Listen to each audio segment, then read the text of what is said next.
Hey everyone, I'm Anso. You're in my design studio and today's topic is slip joints. I have this plan to design a new slip joint. I've had the idea for quite some time. Specifically, I want to design a new slip joint for the shop build project. Just like the Aros is a shop build, I want to offer a slip joint. I've been carrying a slip joint all summer and you can see why in a few minutes. Slip joints has been part of my life since I could basically walk. I think I got my first knife at the age of 4 or 5. And since then, a slip joint has been part of my everyday carry. I'm taking you in very early in the process of designing a new knife. So far on this channel, you've seen me designing quite a few different items, knives particular, but also I started out on a few other projects. Here, I have the intention of designing a new slip joint specifically for my shop build line in Anso of Denmark. And then take you in the very first thoughts around this project. Because right now I have absolutely no idea of what kind of knife that I want to design, what style of knife, except I want it to be a slip joint. And that is, of course, because of my huge fascination with the slip joint, I find it to be a super useful tool like any folding knife. Also, it kind of slips in under the radar when you travel a lot like I do. I just spent a few weeks this summer driving around Europe on a family vacation. And one of the things that I thought about before driving was that I didn't necessarily know the local knife laws in Austria or Italy or Switzerland, but I figured a Swiss Army knife, you can't really go wrong with that.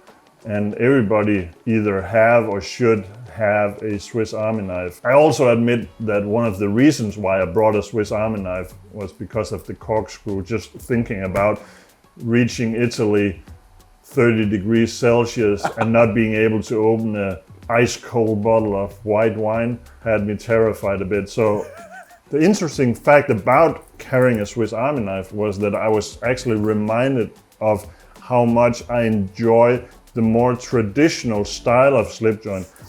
Is a Swiss Army knife a traditional style of slip joint? Well, you can argue with all the tools in here that it's not, but still, this used to be my grandfather's knife. And well, you can see it's pretty much the same deal, except the Swiss Army knife is a little more modern, but it's a pretty no-nonsense build. It's a somewhat small blade and it has a back spring as the non-locking mechanism. This is quite strong, probably due to corrosion and age, but definitely also because of the thick spring here. Carrying the Swiss Army knife, and it actually stayed with me all summer throughout my vacation, and whenever I went outside the shop really, every time I put on a pair of shorts, I had my Swiss Army knife.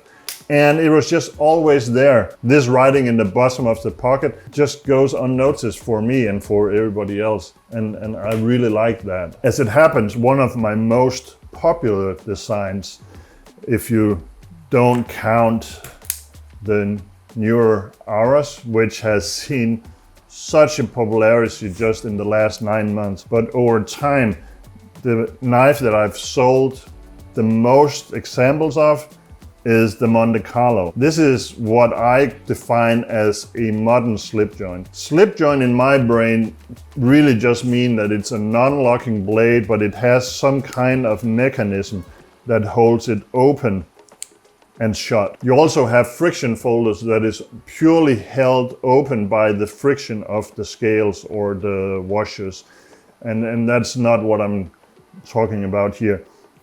The Monte Carlo has a mechanism on each side. It's kind of like a liner lock except for the lock part, but it has a double detent that holds the blade open and closed. That turned out to be the CT 0230 that I designed for them. It's really just zero tolerance version of the Monte Carlo. I've designed quite a few slip joints by now. I have the custom Casino. Oh, that's so great. I love this one. Still, I lost one on vacation on the Isle of Samsos, and I really hope that somebody found it while walking in the hills over there, rather than being buried in the dirt. I hope that one guy or girl had a really wonderful day finding a custom Casino over there. Over the time of years, I've designed quite a few slip joints, and of course that is because of my fascination with the mechanism. I designed the cogs for Boker. I designed the root for MKM. I worked together with Jesper Voxnes for the Pingo, together with Spyderco. I designed the Folly, again with Jesper Voxnes for Giant Mouse. And I believe there's a few others that I'm missing out on. All of these are what I would consider relatively modern versions of the slip joints. The Folly has a lot of history going on in the design. This could have been a just slightly modern version of your grandfather's knife. Still, it holds up 100% for today's standard of a folding knife. I've always had a fascination with knife makers making slip joints in the traditional way. And I just say to you, hats off and the biggest respect from here. In order to make a traditional slip joint, you take a relatively fine mechanism and then you take a big hammer and then you pound it until everything sticks together, and it's a one-shot go. This is from my friend Raphael Durand. Beautiful French slip joint. Just look at this spring here. It's just completely flush. Details like that in a custom is just beautiful. A good friend of mine, Richard Rogers, makes multi-blade slip joints that is riveted together with a hammer. And just this is a case sow belly, and it's actually made the same way with tools that's probably 100 years old. It's still beat together with a hammer. And I just love the aesthetics of this. I would never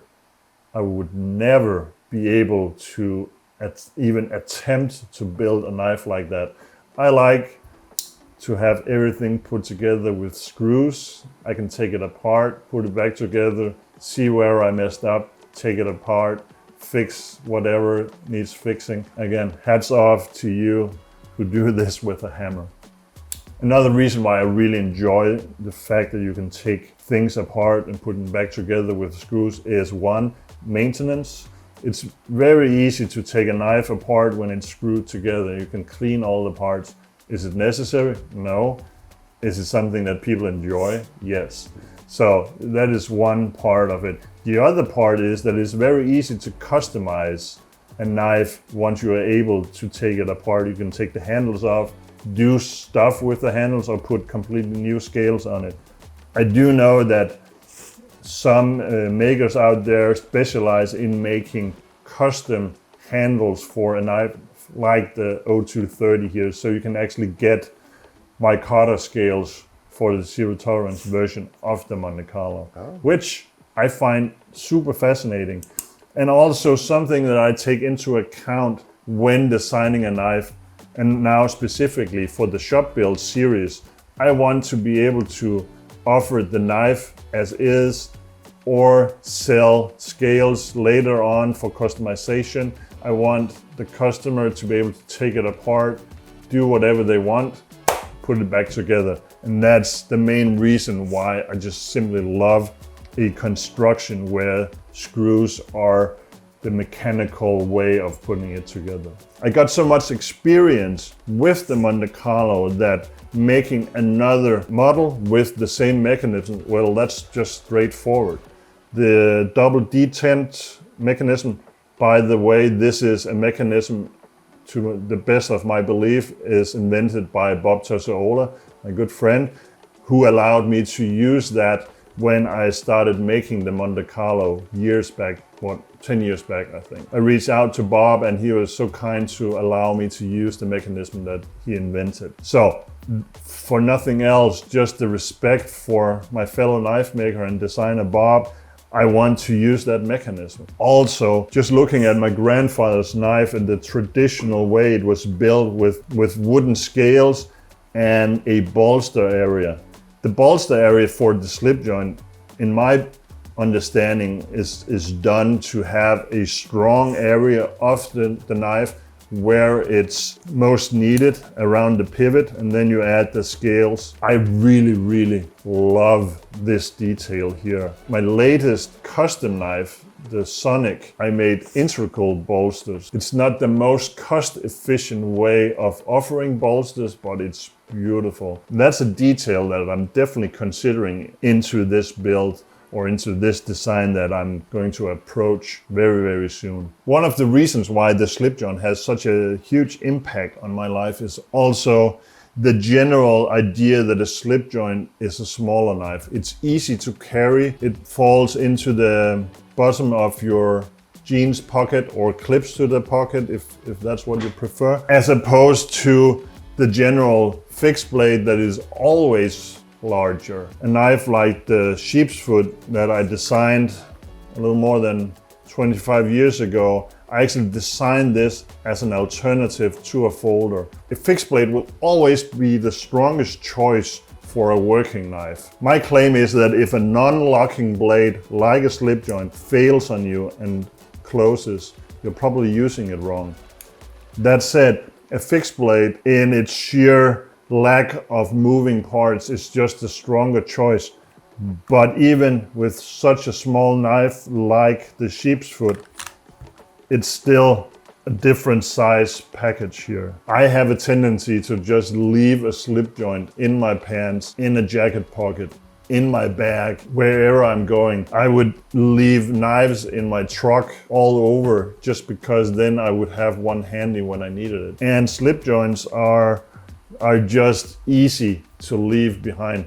I still need to be a little careful when traveling though, because those knives that just gets left in a bag tends to show up in X-ray, and that's pretty bad. Now we need to do a little sketching on this project. It needs to be fast, it needs to be dirty, it needs to be bad.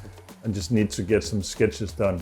I've had this thought around what I wanted to design for a while now. I actually haven't done much sketching on it yet. So I just thought, why not just take 5 minutes of sketching and see what that leads us. I absolutely love the blade shape of the Swiss Army knife. Not necessarily the dimensions of it, but what is this called? A spay blade or a spear point blade? I don't even know. I kind of like that idea. I like the shape of the handle. It's not the most ergonomic, but it's very functional. I love the bolstered area on this case knife. I love this Bill Harsey designed Chris Reeve slip joint here. It has some of that storytelling that I really love. This could have been your grandfather's knife, except it's not. This is a titanium S30V or whatever the blade steel on this is. It's a modern knife. It's a great knife. That's some of the thoughts that I have in my head now, but now I just can't talk more about it. Now the pen needs to meet paper. One of the reasons why I always carry a notebook is, of course, so I can document that idea that just pops into my head. Also, another reason why I really enjoy sketching in a notebook is that it keeps track of all the papers and all the sketches. And even though I might draw 100 crappy designs or 100 crappy sketches, maybe that one sketch will have something that I will stumble upon in 5 years' time. And then just flipping through a sketchbook, that's just great. So I try to always do initial sketching in sketchbooks. I always try to draw on paper that's bigger than needed. So this is the general size that I like. It's sub 3-inch blade. I think it's 2 3/4 inch. That's at least the size that I want to start sketching in. I could easily just position a sketch in this direction, but I'm getting cramped by the sides of the paper. So I want space in each direction. So even though there's a lot of paper going on here, I would maximum sketch 2, maybe 3 designs down here. Then maybe draw some details out on the side. That's the reason why I always draw on paper that's bigger than needed. That said, I generally carry this size moleskin book here. That just means that a sketch needs to be in this direction, and I could sketch this size as well. Here the format starts to cramp me a little bit, but then again, convenience goes above anything else. But what good will a notebook do me if it's back home because it was too big to carry? So this is what I carry. This is what I carry when I'm bringing my messenger bag or something else, but this always goes with me.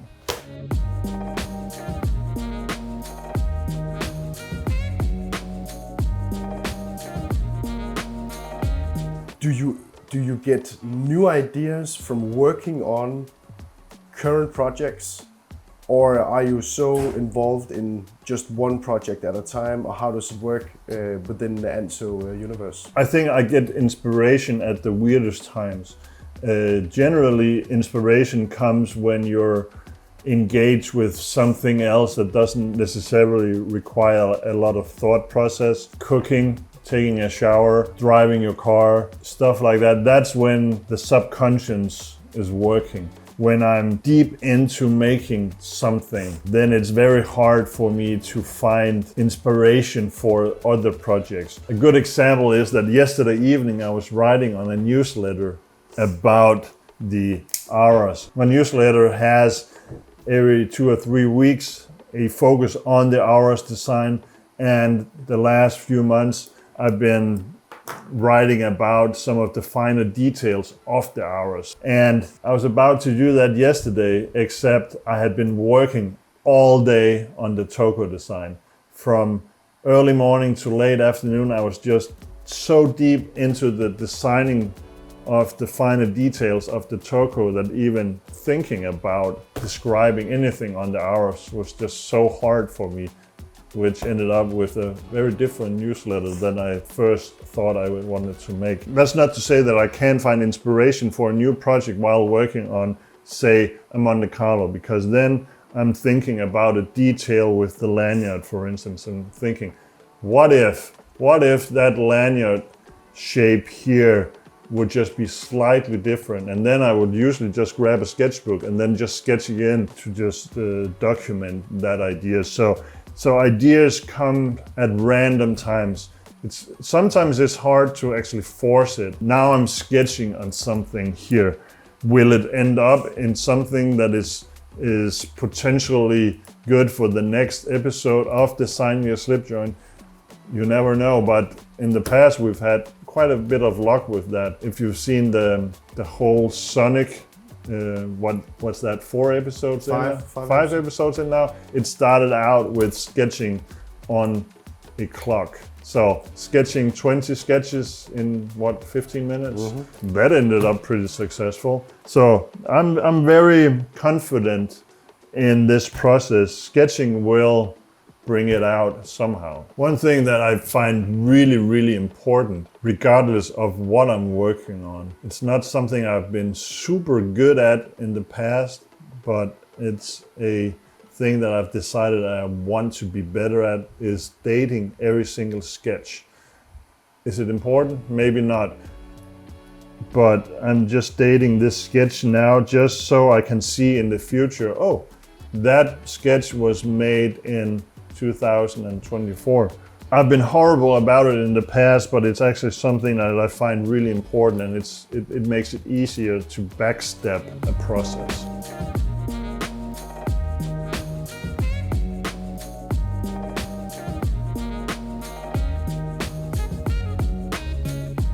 Another thought just pops into my head. How cool would it be to make a knife with a corkscrew? How often do you use a corkscrew in your pocket knife? I say rarely, if ever. I believe the backstory with the corkscrew on the Swiss Army knife is that the officers had corkscrews and the soldiers just didn't. So if you're an officer, you had a corkscrew. I kind of like that approach as well. So at some point I want to make a slip joint with a corkscrew on it. For real? Yes. Will it be this project? I highly doubt it.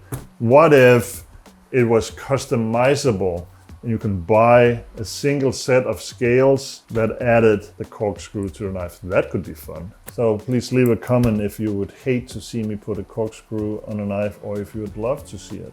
And I've considered this as well for a build like this. Make it a maybe not multi-blade knife, but at least have 2 blades.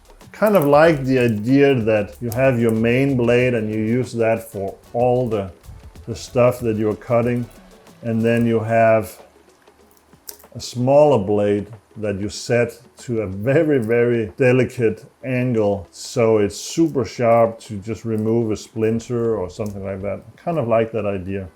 I've made grand total of 1 knife in my entire life that had 2 blades in it, and it wasn't all that fun. But that's the kind of thoughts that goes through my head while designing, and I kind of find that interesting and funny. Here I'm actually thinking, ooh, there's something about this shape going on, and I know that once I try to draw in a blade, I'll ruin the idea. But the shape of the blade here is kind of like a barrel. Kind of like that. Maybe put an inlay in the handle, maybe a back spacer with some details on it.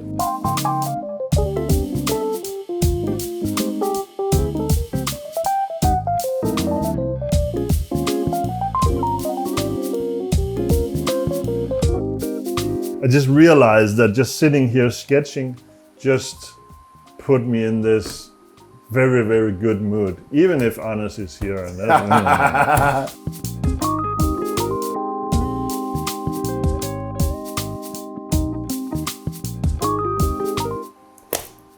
While sketching, I just had this thought from back when I designed the Monte Carlo. I very specifically put a nail nick in there, even though it's much easier to just grab the blade. You can definitely put your nail in there, but I rarely use the nail nick.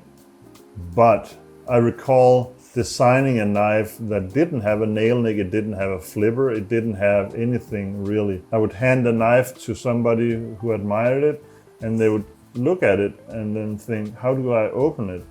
So for me, on a modern slip joint, the nail nick is actually more a symbol that explains how to open the knife than actually the way that I want people to open the knife. We reached a point where I've been sketching for a few minutes here, and maybe not, there's something on paper that is actually usable for the next part of the process. Next episode, you'll see me work more into depth with some of the ideas that I got on paper here. Maybe I had time to do some more sketching in between. Regardless, this will end up as a project that will be out there for you to buy. When? I can actually tell you that pretty exactly already. It will be within the first few months of 2025. If you can't wait that long, please visit the website. There you can find knives like the Aros. You can also find cool items like the Anso knife tool now in Ultim. I have lanyard beads. Click the link, hit like, leave me a comment. Did you like what you see? What would you like to see in a slip joint? Let me know in the comments and I will answer. And until next episode, see you later.